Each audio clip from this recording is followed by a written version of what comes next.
Ele ouviu o som do próprio pai pela primeira vez e chorou como se tivesse nascido de novo. Era uma tarde quente no pátio da empresa mais rica da cidade.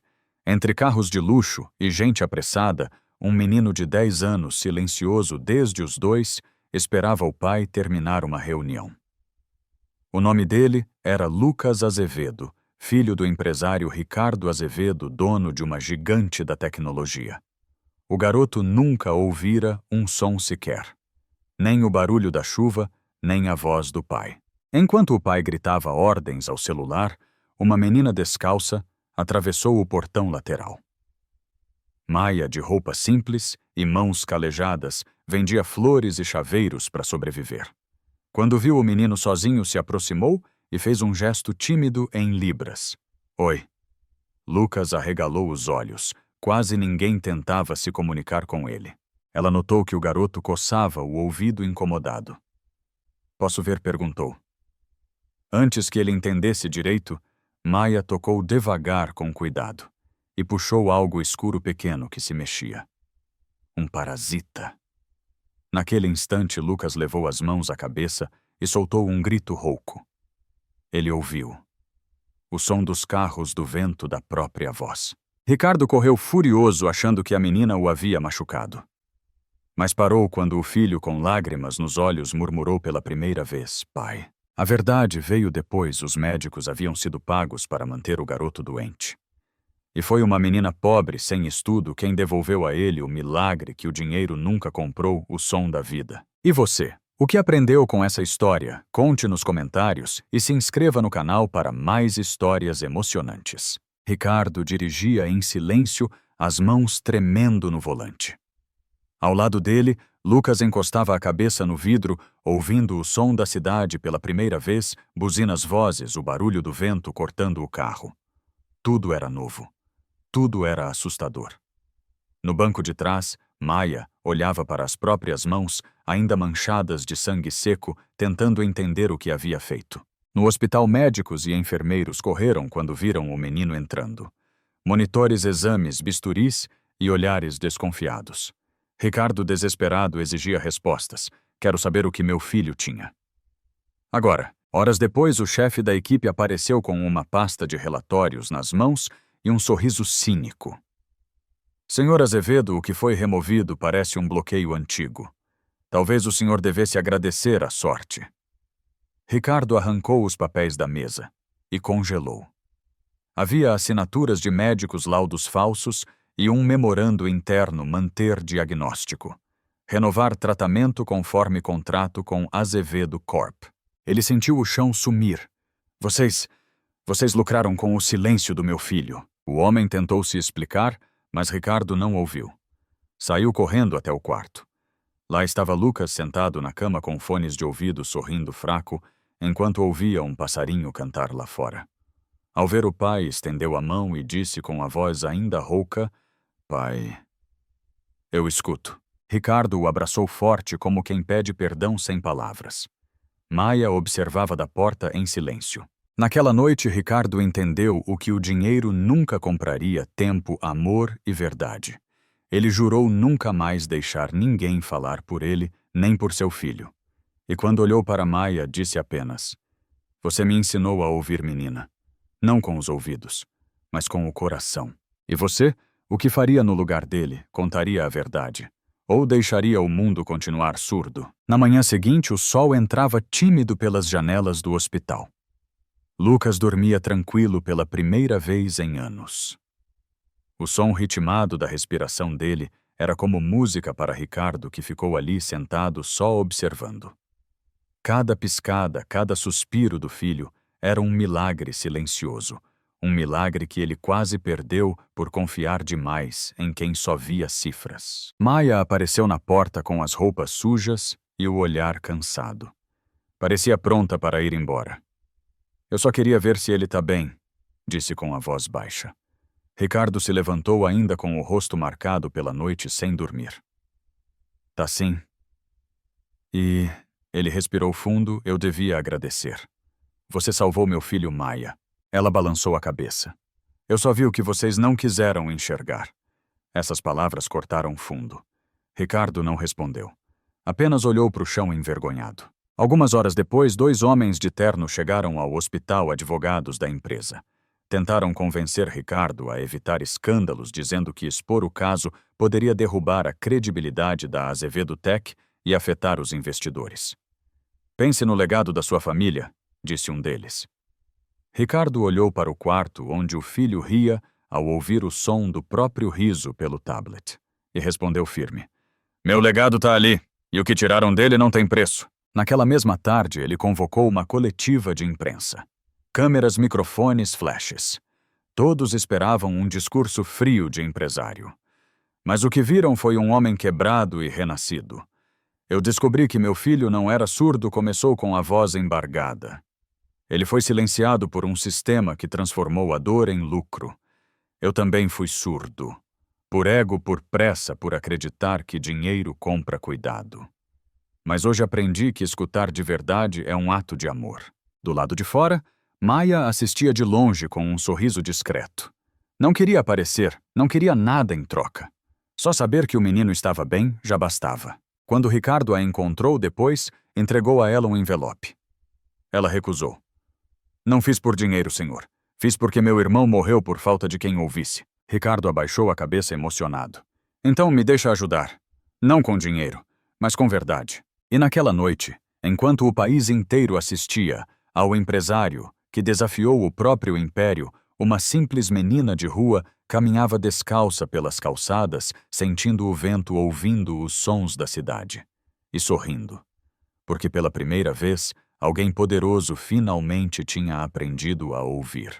As semanas seguintes mudaram tudo na vida dos Azevedo. O vídeo da coletiva viralizou. Milhares de pessoas comentavam, compartilhavam, choravam. Alguns chamavam Ricardo de herói, outros de traidor das elites. Mas para ele nada disso importava. Ele só queria recuperar o tempo perdido com o filho e a paz que havia esquecido como era sentir. Todas as manhãs, ele e Lucas saíam para caminhar no parque. O menino parava a cada som novo, o canto dos passarinhos, o barulho do vento nas árvores, o riso de uma criança distante. Cada som era uma descoberta. É assim que o mundo sempre soou. Pai perguntava com curiosidade e brilho nos olhos. Ricardo engolia o choro e respondia, é filho. E agora é todo seu. Enquanto isso, Maia voltava à rotina nas ruas. Vendia flores nos semáforos, mas agora algo era diferente. De vez em quando alguém a reconhecia. Você é a menina do vídeo, diziam admirados. Ela apenas sorria. Não buscava fama, queria seguir ajudando quem não tinha voz como ela e o irmão um dia. Mas Ricardo não esqueceu dela. Uma tarde apareceu na praça onde ela costumava ficar. Vestia jeans, camiseta simples e segurava uma pasta nas mãos. Eu preciso te mostrar uma coisa, disse abrindo os papéis. Era um projeto Instituto Ouvir Educação, Saúde e Dignidade. Um centro para atender gratuitamente crianças com problemas auditivos com foco em famílias pobres. Quero que isso leve o nome de quem me ensinou o que é escutar de verdade, completou. Instituto Maia. Ela ficou muda, os olhos marejaram. Eu não mereço isso, seu Ricardo. Claro que merece, respondeu ele. Você devolveu o som ao meu filho. E a humanidade ao meu coração. Na inauguração, Lucas foi o primeiro a falar ao microfone. Sua voz ainda rouca ecoou no auditório. Eu ouvi minha vida começar de novo, por causa de quem ninguém escutava. Aplausos encheram o salão. Maia chorou escondendo o rosto. Ricardo olhou para ela com gratidão sincera, o tipo de olhar que não precisa de palavras. E naquela noite, sob o som suave da cidade, 3 pessoas diferentes estavam ligadas por algo maior que o destino, a verdade que liberta, o amor que cura e a coragem de ouvir o que o mundo insiste em calar. Os meses passaram, mas a história de Lucas, Ricardo e Maia continuava ecoando por todo o país. O Instituto Ouvir já funcionava a todo vapor. Crianças de várias partes do Brasil chegavam com os mesmos sonhos e as mesmas dores que Lucas um dia teve. Cada risada nova, cada som descoberto era uma vitória silenciosa. Ricardo, agora mais sereno, trocou os ternos caros por roupas simples. Passava os dias no instituto observando as famílias, aprendendo com elas. O homem que antes falava apenas com números agora escutava histórias, medos e esperanças. Ele entendia que a maior riqueza que já teve era o amor que quase perdeu. Certa manhã, Maia chegou com uma mochila surrada e um sorriso tímido. Trazia dentro dela algo que vinha preparando há semanas, desenhos coloridos rabiscados à mão. É uma ideia, disse, abrindo as folhas sobre a mesa. Um programa para ensinar Libras nas escolas públicas, para ninguém se sentir sozinho como o Lucas se sentia. Ricardo olhou os papéis e sorriu. Maia, isso é lindo. Vamos fazer acontecer. E ele fez. Em pouco tempo, o projeto Fala com o Coração virou lei, apoiado por professores e voluntários do Brasil inteiro. No mesmo dia em que o projeto foi anunciado, uma tempestade caiu sobre São Paulo. O trânsito parou, as ruas alagaram. Ricardo estava no carro com Lucas quando o menino, olhando pela janela, disse baixinho: "Sabe o que mais gosto de ouvir, pai? O que, filho? A chuva. Parece que o céu também fala com a gente." Ricardo sorriu emocionado. Aquele som simples e cotidiano agora tinha um significado enorme. Enquanto isso, Maia caminhava de volta para casa encharcada, mas feliz. Sabia que não mudaria o mundo inteiro, mas tinha mudado o de alguém. E às vezes isso bastava. Naquela noite, Ricardo publicou uma mensagem nas redes sociais. "Demorei anos para entender que o silêncio mais perigoso é o da indiferença. Hoje meu filho ouve, fala e ri. E eu, finalmente, aprendi a escutar." O post viralizou.